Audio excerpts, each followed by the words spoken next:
Judd Trump through to the semi-finals here at the Spreadex World Grand Prix with a 5-1 win over Mark Selby. A pretty dominant display as well, Judd.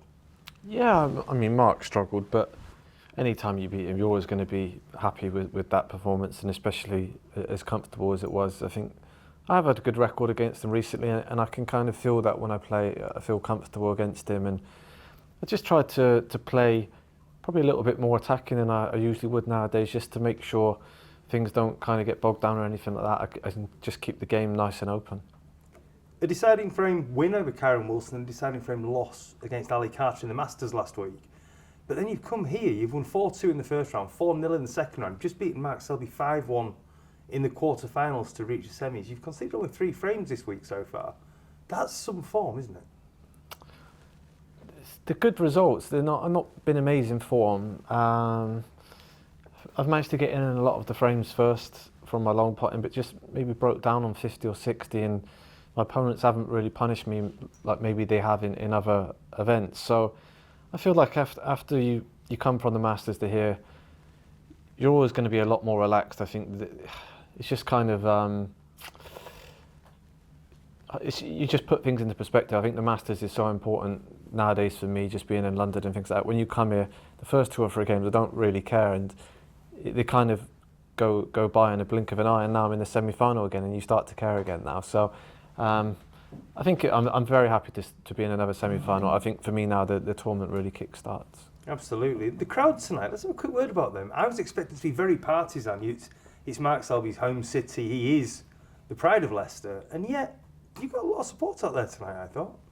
Yeah, I mean, Mark, obviously being from here, I had a good fair support, but I think the crowd were very fair out there, and yeah, I could feel that. Wasn't too much booing or anything, which is nice, and yeah, it's always nice to come to places where you're appreciated. 3 ranking titles already this season.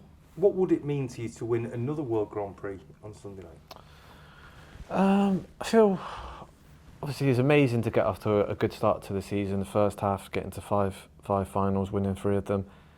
I just feel like maybe it's so difficult to keep the form going for the whole season. I've done it a couple of times, but there's always going to be little spells where you're not playing quite as good, and I feel like maybe just a win away from finding that top form again. So I think this is would be an important event for me to win.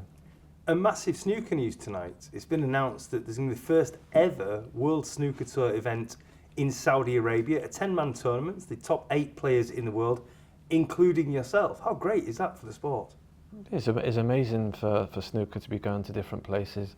It was amazing for it to obviously go back to China, to feel appreciated again, but obviously the expansion. I think that we're seeing snooker in new territories now with exhibitions popping up in different places, and it is amazing that Saudi Arabia want to get involved also. And we need to talk about the Riyadh season ball now. This is a brand new thing, a gold coloured ball, which comes into play at the end of a 147 worth 20 points, taking the potential maximum break to a 167. How much do you want to be the first player to score a 167, Judd? It's obviously it's completely different. They're trying something different, and then hopefully all the players can get behind that. And I think every player wants to be the first to do something. So yeah, it'd be a great achievement if I can do it. Absolutely. Well played today, Judd. Thank you. Cheers.